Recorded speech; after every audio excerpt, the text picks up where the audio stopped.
Halika, Lolo. Pagmamakaawa ko, humiga sa sopa. Magkwento ka ng nakakatakot.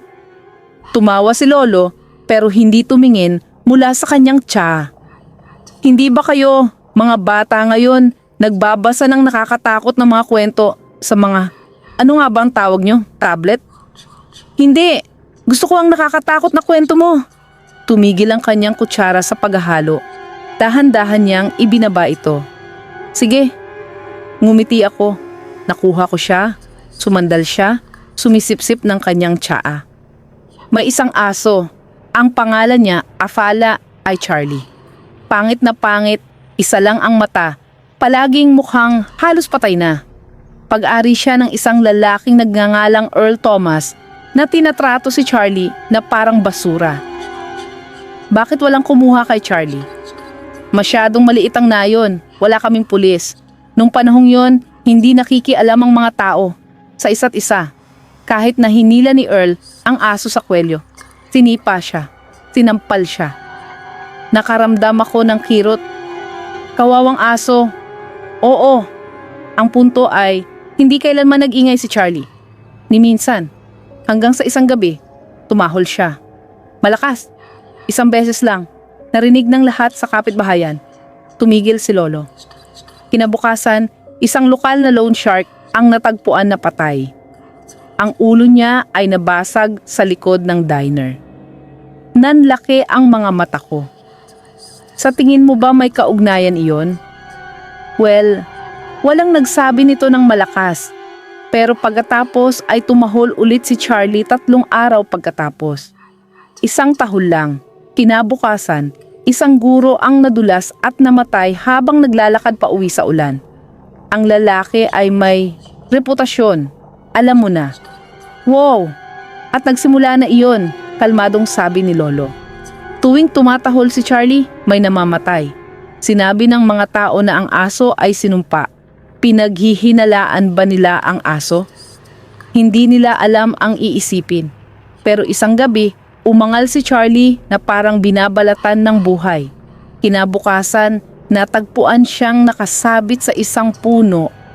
Tumayo ako ng tuwid. Hindi! Sino ang papatay sa isang aso ng ganyan?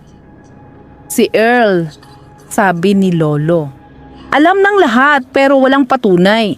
Lasing siya, sinisisi si Charlie sa pagdadala ng kamatayan. Nakulong ba siya?